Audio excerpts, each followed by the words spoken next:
예, 안녕하세요. 임석재입니다.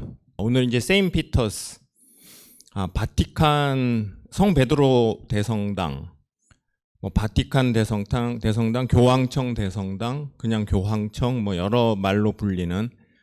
근데 최근에 정식 명칭은 이제 교황청, 그러니까 세인트 피터스는 교황청 대성당 교회 건물만 얘기하는 거고, 그죠? 근데 여기에 성당만 있는 것이 아니고 교황의 사저, 바티칸 궁이라 그러고, 그다음에 바티칸 도서관이 같이 있죠. 그리고 로마의 이제 외곽에 있고, 여기 하나의 다 아시다시피 독립된 나라죠. 그래서 최근에 공식명, 옛날에는 뭐 바티칸 공화국 이런 말도 썼는데, 세계에서 제일 작은 나라에서 뭐 산마리노 공화국과 함께. 근데 가장 최근에 명칭이 계속 바뀌니까요. 가장 최근의 공식 명칭은 교황청 공화국. 그래서 이제 하나의 나라고, 여기도. 그러니까 중세 때 보면은 이제 파팔 스테이트라 그래가지고 교황이 직접 다스리는 나라가 있었죠. 그러니까 이탈리아가 도시 국가인데, 그러니까 여러 작은 도시 국가들로 나눠져 있는데, 로마에서부터 이렇게 사선 방향으로, 그러니까 우리로 치면 서울이나 로마나 다 서쪽에 있잖아요. 그러니까 우리로 치면 한 원산 정도로 향한 이렇게 띠로 되는 그 지역을 교황이 직접 다스려서 교황청 직송령이라고 그래가지고요. 그러다 이제 그 점점점 축소되면서, 그래서 로마 시내로 보면은 이게 이제 로마인데, 요 빨간 게 옛날에 성곽이죠. 그래서 지금 일부가 남아 있어요. 여기는 파리는 성곽이 다 이제 그거를 순환도로로 만들었는데 요 이제 부분적으로 일부 남아 있는데, 그러니까 성 밖이에요. 여기가 사실. 그래서 이렇게 해서 그래가지고 왜 성 밖이냐 했더니, 여기가 이제 옛날에 그 공동묘지, 지금도 지하에 공동묘지가 일부 남아 있어요. 네크로폴리스라고 하는.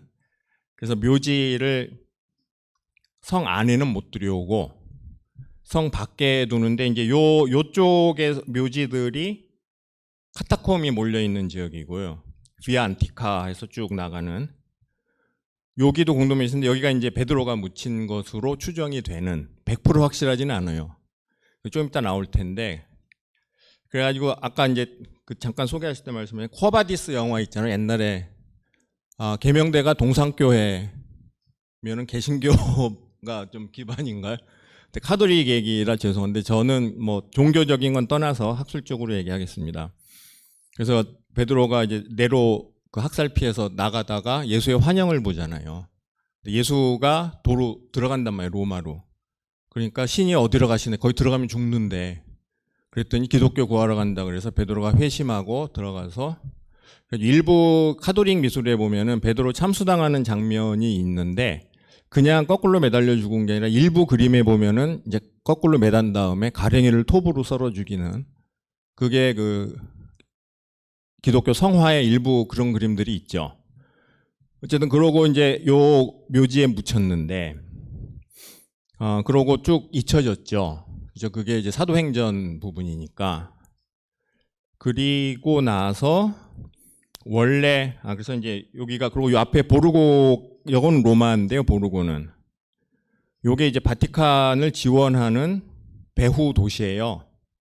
그러니까 보르고가 지금은 상당히 로마에서 이제 고급 동네인데, 여기 옛날 라파엘의 그 예술 공방도 있었고, 예술 공장이죠.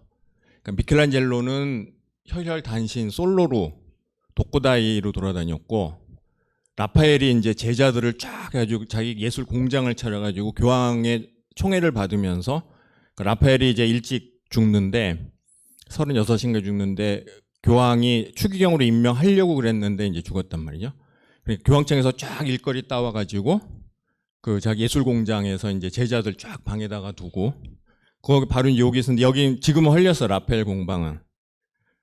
그리고 여기 뭐 그 교황청, 이게 하나의 나라니까 여기 뭐 변호사, 행정가, 하다못해 교황의 코끼리 관리사, 교황의 이발사, 뭐 이런 사람들이 전부 여기 몰려 사는. 그래서 지금 여기가 좀 굉장히 부유한 동네로 돼 있죠.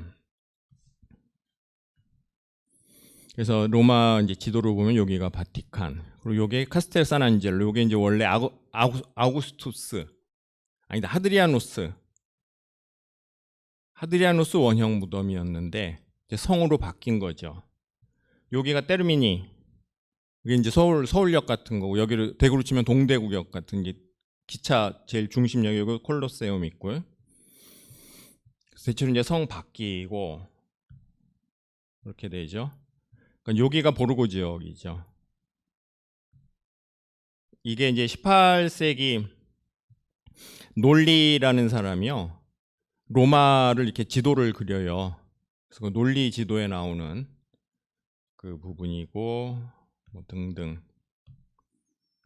그래서 이게 이제 로마 시내에서 전체적인 지도고, 원래 이제 여기에 올드 세인트 피터스, 지금 교황청 건물은 미켈란젤로가 짓기 시작해서요, 베르니니에서 끝나는 한 150년 정도. 근데 원래 그 전에 옛날 건물이 있었죠. 올드 세인트 피터스. 그래서 요게 가장 그거를 사실적으로 그린 기록이 이걸 거예요. 이제 그 헐기 전에 요 마르텐 반 햄스크래크라고 하는 아주 중요한 르네상스 화가인데요. 네덜란드 화가인데 유독 그 로마의 폐허 그림을 많이 그렸어요. 유적 그림을. 그러니까 이제 회화사에서도 엄청 중요한 인물이고, 특히 이런 그 도시 회화를 연구하는 데서 아주 그 독보적인, 이 사람이 그 요거 헐고, 이제 요거를 헐고 그 위에다가 지금 건물을 지은 건데, 헐기 전에 거를 그렸는데, 이제 카메라가 없던 시절에 거의 카메라와 동급의 정확성을 보여주는 거죠. 그래서 아마 이게 이제 출입문 쪽이고, 그러니까 안에서 문 쪽을 바라본 거죠. 그리고 요 반대쪽이 이제 저 있는 쪽이 제단 쪽일 테고요. 그래서 요것만 남긴 게 아니고, 요게 이제 제단 쪽이죠. 그래서 이게 올드 세인트 피터스라고 하는, 그래서 이게 콘스탄티누스 대제가 지은 거죠. 그래서 이제 콘스탄티누스 대제는 아시다시피 그 기독교, 그러니까 그 서양 역사에서 교회를 제일 많이 지은 황제일 거예요. 유스티니아누스 대제. 유스티니아누스는 이제 그 로마에도 많이 지었는데 기본적으로 동방정교 쪽 사람이잖아요. 동로마 황제니까, 비잔틴. 그러니까 서방 기독교 쪽에서 서방 카톨릭 쪽에서 봤을 때는 그 콘스탄티누스가 가장 많은 교회를 지은 그래서 로마와 그 이스탄불, 그땐 콘스탄티노플이죠. 거기도 당연히 자기 이름이 들어간 도시니까 거기도 지었고, 우리가 이제 성소피아 성당 지금 근데 그것도 원래 콘스탄티누스가 지은 옛날 성소피아 성당이 있었어요. 근데 그걸 헐고 나중에 유스티니아누스가 다시 지은 거고, 그다음에 홀리랜드라 그래가지고 예루살렘을 홀리랜드라고 부르는데, 거기에도 이제 많이 예수탄생교회 이런 걸 다 콘스탄티누스가 처음 지은 거죠. 그 후에 물론 계속 증축되고 해서 지금 거는 이제 콘스탄티누스께 그 일부만 남아 있긴 한데, 그래서 이 사람이 이제 기독교를 국교로 하지는 않았고, 그죠? 기독교를 국교로 한 사람 나중에 4세기 말에 테오도시우스 황제 때고, 이제 콘스탄티누스는 기독교 관용령하고 기독교를 이제 공식적인 종교로, 그러니까 기독교 탄압을 금지하고 그 다음에 다시 밀라노 칙령에서 기독교를 정식 종교로 인정을 하는, 국교까지는 안 가고요. 그러고 그 막센티우스랑 이제 권력 투쟁에서 기독교도들이 엄청 콘스탄티누스 편에 참여를 해가지고 이제 막센티우스를 무력으로 죽이잖아요. 근데 거기에 공을 많이 세워요. 그래서 그 뭐 여러 가지 개인적인 신앙심도 있고 그런 현실적인 도움을 많이 받고 이래가지고 콘스탄티누스가 한 10여 채 이상의 교회를 지어요. 근데 이게 이제 바실리카 유형이라는 건데, 우리가 지금 아는 그 기독교 교회 유형, 교회 건물 유형의 출발점이, 물론 이제 성경에 보면은 교회 건축에 대한 얘기들이 그렇게 많이 나오진 않죠, 사실. 이제 제일 많이 나오는 게 성막이란, 뭐 성막, 초막 이런 단어들이고, 이제 아마 카톨릭 쪽이랑 개신교 쪽에서 쓰는 단어가 조금 다를 텐데, 그리고 뭐 솔로몬 신전 이런 게 나오지만은 지금 남아있지가 않고, 일부 이제 추측 복원 뭐 이런 도면들이 솔로몬 신전이 돌아다니는데, 대체로 보면은 그 당시 청동기 시대 때 근동이나 이집트 지역에서 지어지던 신전이나 왕궁 쪽에 가까워. 그러니까 지금 우리가 아는 기독교 교회하고는 좀 거리가 있고, 그다음에 뭐 복음서 같은 데 보면 이제 예수가 뭐 성전에서 좌판을 엎고 뭐 하다 보면 이제 교회 화려한 뭐 이런 얘기가 나오지만 구체적으로 어떻게 생겼다는 얘기는 거의 안 나와요. 오늘 시간이 되면 나중에 하고 아니면 이제 학개서 같은 데 보면 학개서 1장 8절을 보면은 학개서가 보면은 그 이스라엘 백성이 이제 노예살이에서 돌아와서 다시 이제 옛날 고향으로 돌아와서 이제 나라를 다시 막 세우려고 맨 땅에 그러니까 그 굉장히 막막한데 거기 보면은 이제 성전부터 지어야 될 거 아니에요. 그래가지고 이스라엘 백성들은 화려하게 짓자 우리가 이제 노예살 풀려 나왔으니까. 근데 학개가 이제 선지자 이름이잖아요. 근데 그 학개가 1장 8절을 보면은 이제 계시를 받아야 하느님한테 그래서 너희는 산에 가서 나무를 잘라다가 그걸로 성전을 지으라 그러니까 이제 초막 모델을 그대로 가져오는 거죠. 뭐 이런 정도가 나와 있고 사실 기독교 교회 건물에 대한 구체적인 가이드가 성경에 없기 때문에 이거를 기독교가 처음에 뭐 이제 시작은 미약했지만은 4세기가 되면은 가장 강력한 현실 종교도 그렇고 현실적으로도 가장 강력한 세력이 된단 말이에요. 로마에서 신도도 막 늘고 그 전까지는 가난한 사람들 위주여서 주로 순교자 기념 시설이나 카타콤 이런 데서 모여서 아니면 그냥 노상에서 예배를 드리고 아니면 가정교회 그러다가 이제 부자들이 대거 유입이 돼요. 기독교의 4세기에. 그러면서 이제 본격적으로 대형 교회 건물이 필요해진 거죠. 근데 그 모델을 아무도 제시를 못하는 거예요. 왜냐면 성경에 안 써 있으니까. 그래가지고 그거를 처음에 완성한 사람이 콘스탄티누스예요.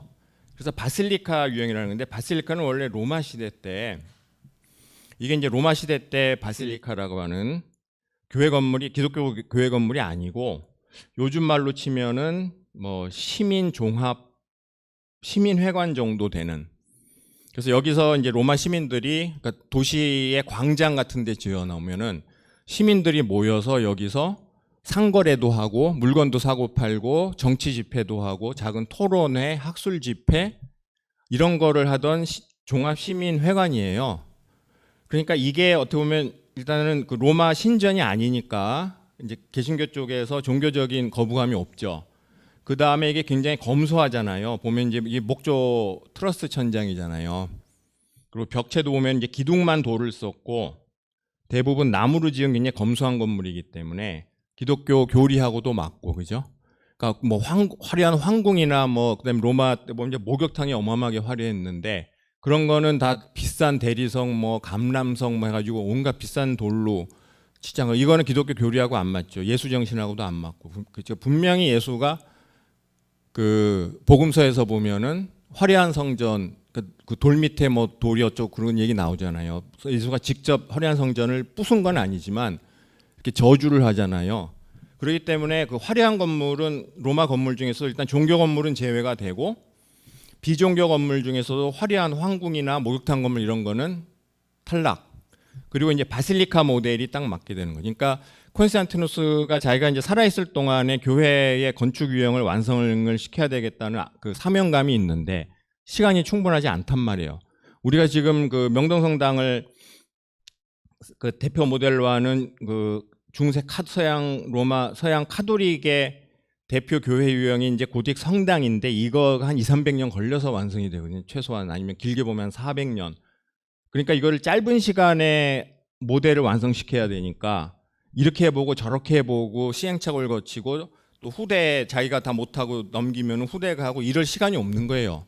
그러니까 샘플 모델을 하나 딱 집어서 그걸 가져다가 쓰려다가 보니까 바실리카라고 하는 로마 시대 때 일반 시민들이 쓰던 건물을 그대로 가져다가 써요. 그리고 이게 기능적으로 봐도 당시 로마 카톨릭하고 굉장히 잘 맞았단 말이에요. 그래서 이게 이제 그리고 이 바실리카 모델이 그래서 보시면은 이 카톨릭 쪽이 보면은 개신교는 그런 게 없는데 카톨릭은 이 교회 건물에 등급이 있어요. 그러니까 그 보면은 이제 대교구, 교구 있고 그 인구 규모에 따라서 그래서 대교구에 해당되는 게 대성당, 교구에 해당되는 게 그러니까 이제 대주교가 있는 데가 대성당, 주교가 있는 데가 성당. 그 다음에 우리나라는 이제 공소라는 게 있어요. 성당보다 작은 규모, 그러니까 주로 농촌 지역 같은데, 그러니까 성당은 신부가 상주하는 데고, 공소는 신부가 출퇴근하는 데, 그러니까 주변에 그러니까 절로 치면은 본찰 말찰 컨셉인 거죠. 근데 서양은 보면은 이제 그 대성당이나 성당이나 똑같이 다 카테드럴이고요. 그러니까 그건 내용 가지고 구별해야지 명칭 가지고 구별이 안 되고, 그 다음에 페리시 처치라는 게 있고, 그 다음에 우리나라에서는 안 쓰는, 우리나라 카톨릭 교회 건물에서는 안 쓰는데 바실리크 프랑스에서 많이 쓰는데 바실리카라는 그 교회 등급이 있어요. 건물 중에. 그러니까 그 바실리카로 제일 유명한 게 뭐냐면 우리 파리 가면 다 아는 그 사크레퀘르라는 교회 건물이 있거든요. 몽마르트 언덕에. 근데 많은 사람들이 이걸 성당으로 알고 있는데 그 성당이 아니고 바실리크 사크레퀘르예요. 그래서 이게 이제 그 성당보다는 교회 등급이 낮은, 근데 그 유럽 카톨릭 교회 건물에서는 바실리카 유형이라는 게 정식 그 유형 중에 하나로. 근데 이 원래는 그러니까 이게 그래서 이제 이 바실리카 유형은 초대교회 때, 그러니까 이제 그 신학사에서는 초대교회는 대체적으로 사도 시대, 예수에서 사도 시대고, 그 이후에 이제 2세기부터는 뭐 고대 교회 이렇게 많이 부르는데, 건축사에서는 그냥 뭉쳐서 초대교회는 중세 이전을 그냥 교회 건축사에서는 그냥 초대교회라고 해요. 그러니까 신학사에서 얘기하는 초대교회와 고대교회를 합친 거죠. 그래서 요때 이제 가장 대표적인 양식이고, 여기서부터 이게 이제 중세에 와서 커지면서 중세 성당이 되는 거죠. 그래서 처음 시작은 이게 시대적인 구별, 그 다음에 건축 양식도 완전히 달라요. 이게 이제 씨앗이 돼서 여기서부터 퍼져나가긴 했지만 중세 성당, 고딕 성당하고 그 초대교회, 중세교회 때 고딕 성당하고 초대교회 때 바실리카는 건축 양식도 많이 다른데, 최근에 와서는 이제 그 이런 차이는 없어지고 대체적으로 그 교구 단위의 인구에 따라서 등급 차이로 정도. 그러니까 최근에 뭐 예를 들어서 저기 지어진 사크레퀘르 같은 것도 교회 등급으로 치면 바실리크지만은 실내로 보면은 웬만한 성당급보다 더 화려하고 크거든요. 그래서 이제 이런 게 있고, 그래서 초대교회 때 이 바실리카 유형을 그래서 이제 이게 중세교회 때 대성당이 되고, 그게 우리나라에 들어오면서, 근데 이제 그 종교 개혁이 일어나고 개신교가 이제 탄생을 하잖아요. 근데 개신교가 처음 탄생을 했을 때 교회 건축 모델을 못 만들어내요. 시간이 없으니까. 그래서 그때 그 사람들이 했던 게 뭐냐면은 카톨릭 성당을 빼서, 근데 개신교는 이제 우상 숭배를 안 하니까 아이콘이 도상을 금지하잖아요. 그러니까 그런 점에서는 이슬람하고 비슷해요. 그러니까 이슬람이 이제 그 성소피아 성당이 기독교 건물인데 그거 이제 점령해서 그나마 안 부수은 대신에 안에 있던, 원래는 성소피아 성당에 성화가 꽉 차 있었는데 그걸 싹 다 뜯어내잖아요. 그리고 알라는 위대하다 뭐 하는 그 이렇게 얇은 초콜릿 판 같은 까만 판에 글씨 써 있는 그런 거 이제 현판만 몇 개 붙여놓고, 그리고 개신교도 원래 그 성화를 인정을 안 해요. 아이콘을, 도상을. 그래서 카톨릭 성당을 점령을 한 다음에 그림하고 조각품을 다 떼내는 거죠. 개신교, 그러니까 프로테스탄트, 그 루터교나 칼뱅교 이런 사람들이. 그래서 처음에는 상당 부분 개신교가 교회, 그러니까 이게 어쩌면 웃기는 일, 개신교회 건물이 저거를 그냥 카톨릭 성당을 그냥 계속 써요, 그대로. 그러다가 이제 이게 헷갈리네. 제가 11월에 또 개명돼 다른 거기서는 이제 그 17세기, 18세기 오면서 이제 공연성 개념이 등장을 하면서 그게 이제 개신교의 모델이 되고, 그 다음에 실내에 그림이나 장식 허용 안 하고, 그 다음에 헛간 모델이나 오두막 모델 이런 게 들어와요. 그러니까 이제 그 학계서나 뭐 초막, 장막 이런 이제 그 선지자들이 계속 그 얘기하는 이런 검소한 교회 위주로, 개신교는 아무래도 처음 시작은, 지금은 개신교가 이제 중세 카톨릭이랑 똑같이 뭐 물질적으로 이미 19세기 때 이미 물질적으로 뭐 그 너무 타락을 해서 더 이상 뭐 구별이 없어지긴 했는데, 거기다 최근에 보면은 뭐 가장 속색이는 종교가 개신교가 돼버렸잖아요. 근데 시작은 어쨌든 굉장히 검소한 모델로 시작을 해서 18세기 전, 17, 18세기 되면 이제 조금씩 개신교 모델들이 등장을 하고, 교회 모델들이 주로 이제 스칸디나비아 반도나 이런 쪽에서 그 이제 교회 건축이 탄생하지만 기본적으로 개신교는 표준 모델이 없어요. 교회 건축에. 그냥 그리고 중앙 종단이 없기 때문에 그 로마 카톨릭처럼 이건 하나의 그 카톨릭 정부라 그러거든요. 카톨릭 중앙 정부라 그래요. 그래가지고 얼마 전에 여기 그 대주교가가 거기 장관으로 갔잖아요. 바티칸 공화국의 장관으로 한국 분이. 이런 정도로 이제 중앙에서 거기는 컨트롤이 되니까. 그래가지고 어쨌든 그래서 이제 이게 바실리카 유형.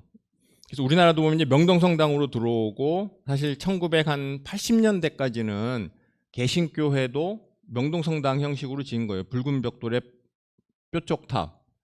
근데 그게 사실은 카톨릭 모델이니까 갖다 쓰면 안 되는 거죠, 개신교에서는.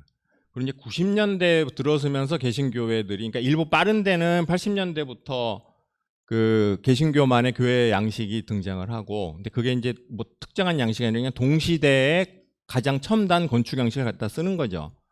이제 90년대부터 뾰족탑의 빨간 벽돌이 거의 이제 사라지게 되는데, 그래서 이게 이제 바실리카 유형. 그래서 올드 세인트 피터스라고 해서 이게 이제 원래 있었던 거예요, 여기 이렇게. 그리고 이거를 그래서 이거를 시간이 벌써 29분이네요. 16세기 이제 초반에 들어와서 이제 너무 낡고 이러니까 그것뿐만 아니라 여기 보시면은 이게 이제 올드 세인트 피터스가 있던 그 지역인데 그래서 그 이 얘기가 중요하죠. 그래서 이제 여기 보시면은 요게 제단이잖아요, 제단.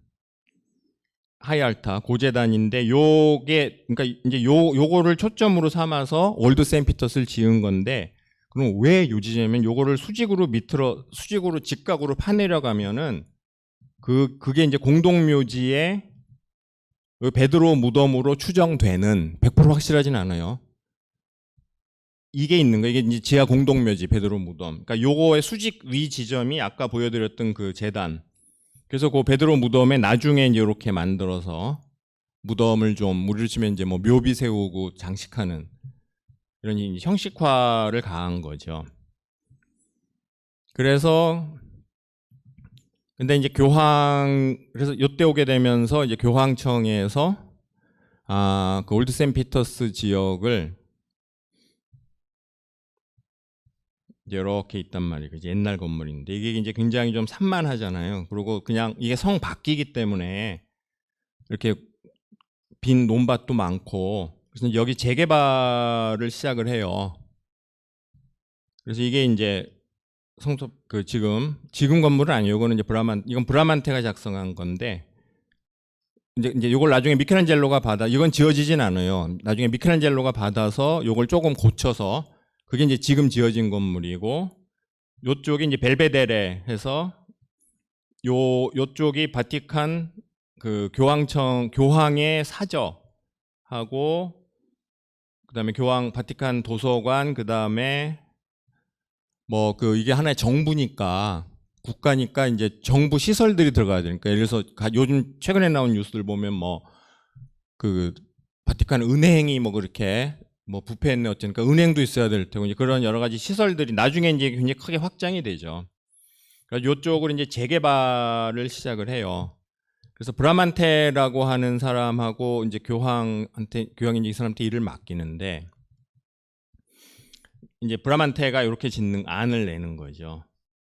그러니까 이게 이제 그러니까 중세 카톨릭 고딕 성당하고 완전히 달라진, 카톨릭 중세 성당은 이제 명동 성당 생각하시면 돼. 선형 공간이요, 길게. 그게 이제 왜냐면 사제단의 행렬이 있었기 때문에, 요즘도 있긴 있지만 많이 생략이 됐는데, 고대 카톨릭 보면은 행렬이 많았어요. 왜냐면 그게 이제 그 전에 축제 형식에서 많이 가져오고 이런 게 있기 때문에, 그러다 보니까 행렬이 건물 안에 들어와서도 계속되면은 이제 신도들 사이로 사제단의 행렬이 일어나면은 신자들 사이 신앙심을 불러일으키는데 도움이 되기 때문에, 그 네이버 가운데로 쭉 해서 그 사제단의 행렬이 이렇게 해서 이제 명동성당 보시면 길잖아요. 그게 카톨릭 교회의 표본인데 완전히 중앙형이 되는 거죠. 그래서 카톨릭인데 그러면 그래서 이건 이제 나중에 개신교 유형으로 많이 되는데, 왜냐면 개신교하고 카톨릭의 이제 그 제식 차이를 보면은 개신교는 사실 목사 원래 예배의 의미는 이제 하느님을 찬양하고 하느님과 소통하는 거, 하느님이 주시는 말씀을 받는 거지만 현실에서 보면은 사실 개신교 예배는 목사의 약간 개인 콘서트 비슷하고 근데 극장 개념이라 공연성이라는 그래서 목사의 그 연단을 포인트로 해서 이게 부채꼴로 해서 극장 형식이 극장 공간처럼 되는 거고 그러니까 그 초점으로 삼아서 중앙형이 더 유리하죠 개신교회는.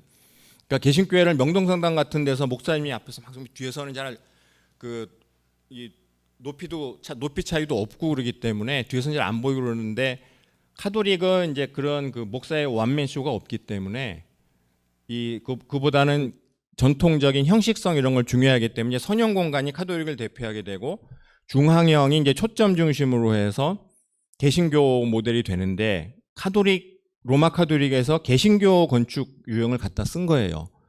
이게 이제 르네상스의 위력인 거죠.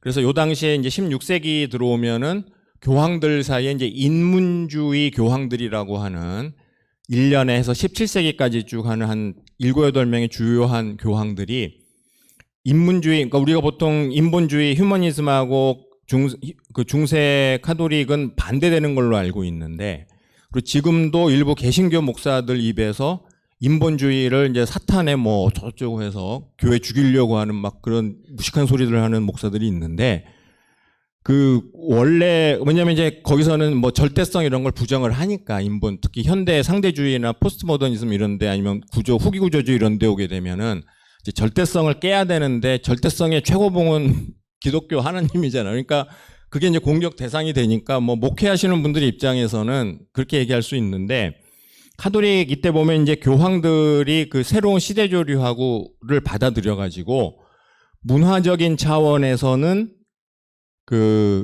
이런 인본주의 문화를 카톨릭에다가 이제 도입을 많이 해요. 그러면서 건물도 보면은 그 당시에 인본주의 건물에서 처음 등장하기 시작하는 중앙형 공간 이제 이런 거를 많이 가져다가 쓰게 되는 거죠. 그래서 브라만테가 이렇게 중앙형 공간으로 이거를 제시를 해요. 근데 이건 이제 다시다시피 이 건물 지으려고 이제 돈이 많이 드니까 뭐 면제부 팔고 하다가 이제 종교 개혁을 일으킨 여러 주요 원인 중에 하나가 되는 거고요. 그러다가 근데 이게 보시면은 이거를 이제 이게 평면도고 요게 이제 3차원인데 요거는 레오나르도 다빈치가 스케치한 거거든요. 그러니까 다빈치도 물론 크리스찬이긴 했지만은 이제 약간 뭐 아웃사이더였죠. 다빈치는 굉장히 비슷하단 말이에요. 다빈치가 나이도 비슷해요. 브라만테하고. 그리고 브라만테가 교황청 로마로 오기 전에 이 사람이 밀라노 사람인데 밀라노에 이제 그 당시에 군주가 우피치 가문에서 밀라노 롬바르디아 공화국을 다스렸는데요. 이제 거기에 우피치 궁정 거기서 다빈치랑 상당히 오랜 기간을 같이 있었어요. 한 10년 가까이 정도 되나? 둘이 이제 굉장히 친했죠. 서로 영향을 많이 주고받고. 그래서 이거는 이제 인본주의로 치면은 신플라톤주의의 사상이 이제 르네상스를 대표하는 철학 사상인데, 그리고 신학하고도 연관이 돼요. 그러니까 르네상스 때는 사실 이렇다 할 철학이 없어요. 철학 사조가. 우리가 르네상스 인본주의 하면은 뭔가 인문학에 꽂히고라고 생각하고 그러니까 막 엄청나게 아름다운 철학이 있을 것 같은데, 엄밀히 얘기하면 제대로 된 르네상스 철학의 최초는 데카르트하고 영국 경험주의 쪽이고, 그러니까 14세기부터 이제 저기서 문학서부터 르네상스가 시작되고 15세기의 미술 건축. 근데 16세기까지도 제대로 된 철학은 없어요, 사실은. 그냥 실용주의. 지금 한국 분위기가 굉장히 비슷해요. 그냥 현실 생활의 뭐 지혜 정도? 뭐 가족학 이런 거라든가. 제대로 된 정식 철학은 아닌데, 그나마 그때 이제 대표적인 철학이 신플라톤주의인데, 거기서 이제 내세운 가장 기본적인 컨셉이 D1. 그래서 원에 오를 대문자로 쓰고 앞에다가 정관사를 붙이니까. 그래서 이제 유일자. 이거는 하나님이 될 수도 있고, 군주가 될 수도 있고, 주체로서의 나가 될 수도 있고요. 그러니까 기독교를 포괄하고 이게 이제 플라톤의 이데아 개념을 그 기독교와 현실주의를 포괄하는 쪽으로 확장 변형시킨 개념이죠. 그러다 보니까 중심이 필요하고 이게 하나님이 될 수도 있고 기독교 모델을 보면은 하나님과 그 세상 사람들 사이에 일단 방사선형으로 1대1 관계가 중요하잖아요. 그래서 하나님과의 내 관계가 먼저 잘 성립이 되면은 내가 인격적으로 성숙해지고 그러고 나서 주변 사람들하고 같이 잘 살 수 있다. 이게 이제 기독교 교리의 인격관인데 그거하고도 맞는 거죠. 그죠? 그래서 1차적으로 중심에서 이렇게 방사선 방향으로 뻗어나가고 그 주변 요소들 사이에도 관계가 있긴 있는데 이게 초점을 향한 관계보다는 약한 거죠. 이게 딱 기독교에서 얘기하는 인격관하고 딱 맞아 떨어지는. 그래서 신플라톤주의 컨셉이 그대로 반영이 된.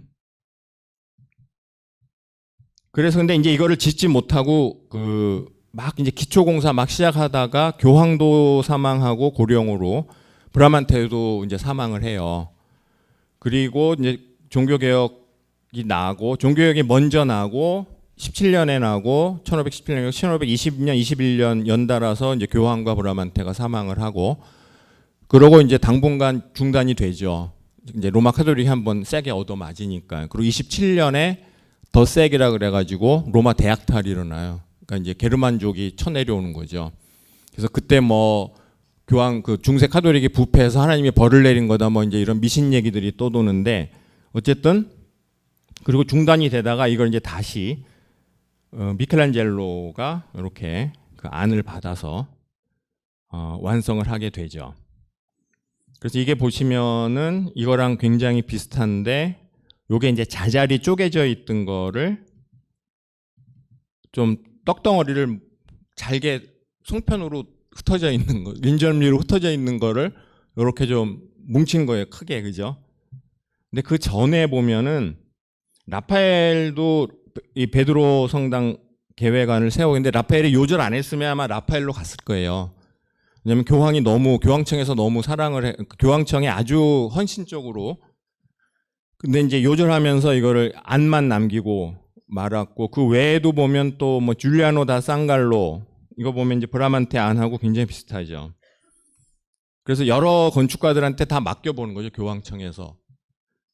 그리고 물론 이제 마음에 안 들기도 하고 또 아직 본격적으로 공사를 시작할 이제 준비가 안 돼 있기도 하고 그래서 이럭저럭 하다가 이제 지금 우리가 아는 요 미켈란젤로 도움이 이제 미켈란젤로의 안으로 최초로 그 중심 부분이 그래서 이제 만들어지는데 아까 그 올드 세인피터스의 재단 지점에 요 청동 닷집을 놔요. 그러니까 요게 이제 요걸 여기서 밑으로 수직으로 파내려가면은 그 로마 지하 공동묘지의 베드로 무덤으로 추정되는 곳에 도달을 하게 되는 거고 이게 이제 미켈란젤로가 살아있을 때는 완성을 못 시켜요. 그래서 유작이 되는데 제자 카를로 폰타나가 제자가 완성을 시켰는데 원래 미켈란젤로는 동그란 반구로 계획을 했는데 실제는 이게 아주 약간 타원으로 지어져요. 실제로는 여기 보면 약간 이게 위에서 찍은 거니까 부정확하긴 한데 어쨌든 그래서 그렇게 해서 이제 요 부분까지만 완성이 되는 거죠. 요 돔 있는 데만. 그러다가 바로크가 시작이 되면서 바로크는 이제 중세 리바이벌이거든요. 물론 이제 그 르네상스 인문주의도 계속 이어지고 거기에 중세가 다시 리바이벌 돼서 그래서 다시 이제 선형 공간에 대한 그래서 그 바티칸 공의회인가 아무튼 아니다. 토리노 공의회 아무튼 1540몇 년에 공의회가 열려요. 그래서 공의회라는 게 뭐냐면은 최근에도 이제 바티칸 공의회가 최근에 있었고 그러니까 그 카톨릭에서 이제 그 추기경들이 쫙 모여가지고 중요한 요인들에 대해서 무한 토론을 하는 거예요. 이게 막 10년, 20년 가요. 하루 이틀에 뭐 이렇게 끝나는 게 아니고 그래서 요 이제 종교개혁 이후에 카톨릭이 한번 얻어맞고 거기서 이제 카톨릭이 다시 정신을 차리는 과정에서 어떻게 하면 카톨릭을 다시 부활시킬 것인가. 그래서 교회 건축을 굉장히 중요하게 여겨요. 그래서 거기서 이제 바르톨로메오 추기행이라는 사람이 새로운 바로크 시대 때 교회 건축에 대한 지침을 내려요. 내용이 크게 두 가지인데, 하나는 이제 외관을, 이 출입구를 사람들한 눈에 잘 띄게 해라. 그러면서 이제 대체적으로 바로크 시대 때 건축물이, 특히 교회 건축이 화려해지게 되는 여러 요인 중에 하나가 거기서 나오게 되는 거죠. 그 다음에 또 하나는 중세 성당의 선형 평면을 부활시켜라. 그래서 요게 이제 중앙형으로 끝났잖아요. 이렇게. 이게 이제 성소피아 성당 모델인데, 그래서 요거를 마데르노 때 요렇게, 요게 이제 미켈란젤로 도움이고, 요만큼을 더해요. 증축을 하는 거죠. 17세기 초에. 그리고 마데르노가 한 김에 여기 지금 우리가 외신이나 이런 데서 보면은 이제 교황이 뭐 성체강복일인가? 성체강복일 뭐 그런 때문에 이제 욕이 나와서 광장에 모인 신도들한테 뭐 마이크로 중요한 메시지도 전하고 뭐 손도 흔들고 하는 요 이제 파사드도 마데르노가 같이 설계를 하는 거죠. 이건 전형적인 바로크 양식이죠. 표면 그리고 이 인면이요. 그다음에 굉장히 다양한 화려한 조각물들이 많이 들어가 있고 근데 이제 보면은 비례가 너무 좀 넓적해요. 그래서 이게 건물은 여기까지고요. 여기는 건물은 아니고 이제 요거는 원래 위에 첨탑이 들어가려고 해가지고 요건 첨탑을 받치는 기단이죠. 그러니까 교회 실내는 여기까지. 물론 여기 이제 2층도 있지만 이거는 교회 실내는 아니고요. 예배당은 여기서 끝나는데, 그래서 사실 원래는 이제 라파엘 안도 보면은 여기 양쪽에 첨탑을 올리는 안이 있었고요. 그 다음에 이걸 이제 베르니니가 보면은 이렇게 첨탑을, 그러니까 이제 마데르노는 여기서 끝나.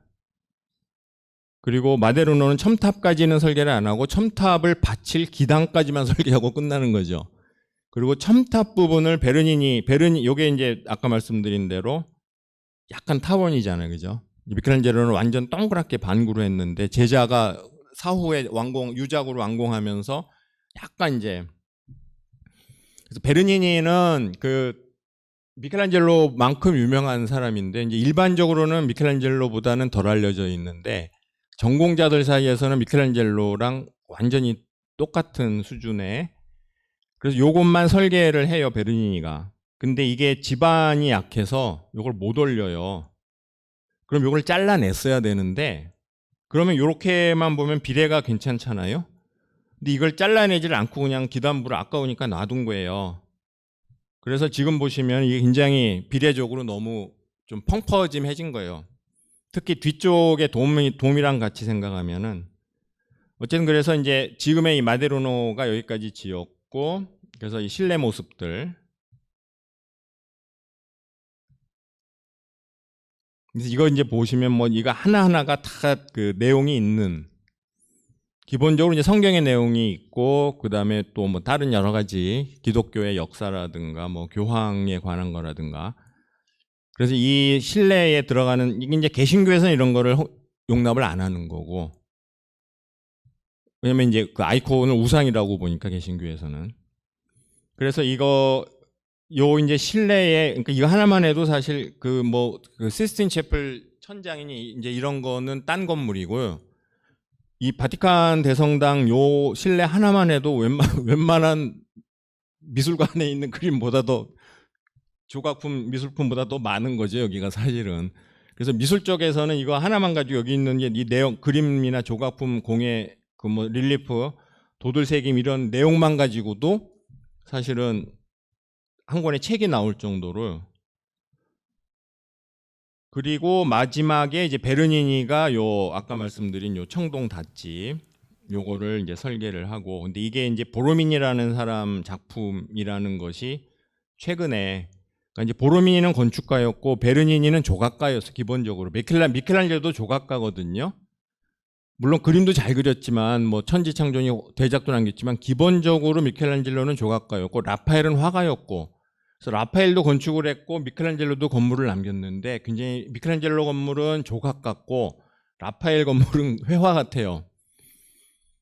그러고 베르니니도 기본적으로 조각가였는데 이 사람이 이제 건물을 설계를 하다 보니까 보조 건축가가 필요한 거예요. 그 보조 건축가가 보로미니였는데 건축으로만 치면은 베르니니보다 더 천재예요, 제가 보기에는.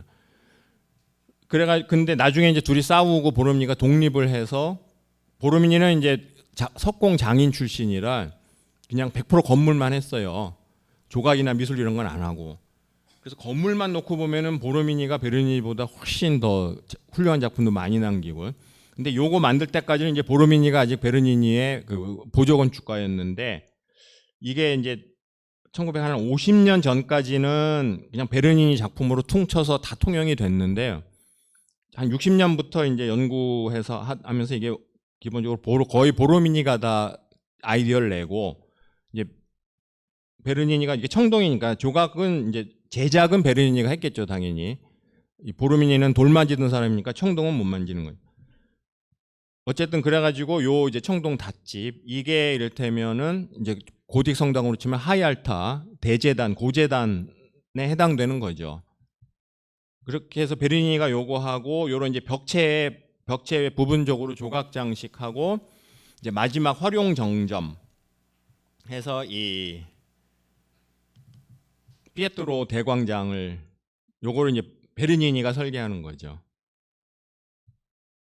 요 길이 이제 이게 나중에 무솔리니가 아마 넓혔을 거예요. 옛날에는 이렇게 안 넓었는데 여기가 이제 아까 말씀드린 보르고 지역이죠. 그래가지고 여기를 보시면은 이런 식으로 그래서 이게 기둥이 284개인가 그래요. 근데 이거 하나가 이제 그 자이언트 오더라 그래가지고 대기둥이라는 주제가 있는데 건축에서 최초 즉 기록에 남아 있는 것 중에 이제 최초의 대기둥은 그 알렉산더 대왕 때 그 그리스 마케도니아 이런 쪽에 지었던 신전들이죠. 그리스 신전들. 그리고 그거보다 더 이전에 사실은 이제 일본 지금 남아 있는 그 이란의 옛날 페르시아의 페르세폴리스 거기 이제 그 왕궁에 보면은 그래서 이제 알렉산더가 그걸 쳐들어가서 그 왕궁을 보고 이제 라이벌 의식이 발동해서 자기도 크게 이제 그 신전을 지은 건데 그래서 이 대기둥의 기준이 지름이 2m 안팎, 높이는 한 20m 안팎. 이게 딱 그 고대 시대 때 그 대기둥 사이즈를 부활한 거죠. 근데 이게 284개는 그렇게 많이 쓴 건 없어요. 그러니까 그 페르세폴리스도 뭐 그 왕궁 단지니까 엄청 큰 단지니까 뭐 잠실 종합운동장만 거기 있는 기둥을 다 합치면은 1000개도 넘지만은 단일 건물로 치면은 100개가 제일 많아요. 그래서 100개 기둥의 방이라는 그리고 뭐 신전도 보면은 그 알렉산더가 지었던 신전 이런 거 후기 아르테미스 신전 이런 거 보면은 많아야 한 110 몇 개 이러니까 이거를 해서 이제 타원으로 이렇게 요게 이제 이렇게 두 쌍씩 해서 요 한 줄에 4개씩 해서 쭉 요게 이제 오벨리스크 요거는 이집트에서 직접 가져다 오벨리스크는 파리 방동광장인가에도 있고 유럽 사람들이 이상하게 메소포타미아보다는 이집트를 짝사랑을 엄청 해가지고요. 이집트 거를 많이 갖다 그래서 요 오벨리스크만 잠깐 보시면은 여기 보시면 오벨리스크가 있잖아요. 요거는 그러니까 포로 이탈리아코라는 이탈리안 광장이라는 곳에 있는 오벨리스크고요. 그 교황청에도 오벨리스크 이게 좀 자료가 너무 많아서 못 찾겠는데 그래서 어쨌든 그 중요한 거는 이게 이제 아무튼 그 저거를 지면서 로마 교황청 건물을 지면서 오벨리스크도 이렇게 이게 무게가 어마어마하기 때문에요. 이거를 그러니까 뭐 이집트에서 이제 배로는 실어 오겠죠. 근데 그 로마의 이제 외항이 오스티아니까 오스티아에 들어오겠죠. 그럼 오스티아로부터 로마 시내까지 이거를 옮겨서 이걸 땅에다가 세워서 정착을 시키는 이거 자체가 당시 기술로 이거를 해결할 수 있는 사람이 거의 없었던 거예요. 그러니까 이거 자체가 이 공사를 어떻게 할 것인가 자체가 하는 현상 공모로 나오는. 그래가지고 어쨌든 어떻게 이제 우여곡절 끝에 그 지금의 오벨리스크를 거기 이제 세우게 된 거죠. 이렇게 해서 지금의 우리가 아는 이제 로마 교황청 건물이 탄생을 하게 된 거죠. 그러니까 이게 이제 처음에 브라만테가 계획했던 거고 이게 나중에 그 베르니니 때 완성이 된. 그러니까 여기 이제 돔만 있고 그죠? 요 벨베데레는 지금도 있고 이제 요런 쪽이 나중에 계속 확장이 되면서 그 바티칸 도서관, 바티칸 박물관, 교황의 사저, 교황청 궁이라 그러죠. 그래서 이렇게 해서 이게 이제 바티칸 공화국, 교황청 공화국의 대체적인 총 플랜인데 이제 베르니니 때 모델이 그 도면이니까요. 이후에 계속 또 많이 이 주변에는 이제 건물들이 많이 채워졌겠죠. 예, 시간이 많이 지났는데 이렇게 해서 제 강의는 마치고 한 5분만 3시부터 해서 한 40분 정도 질문 받고 그렇게 진행하겠습니다.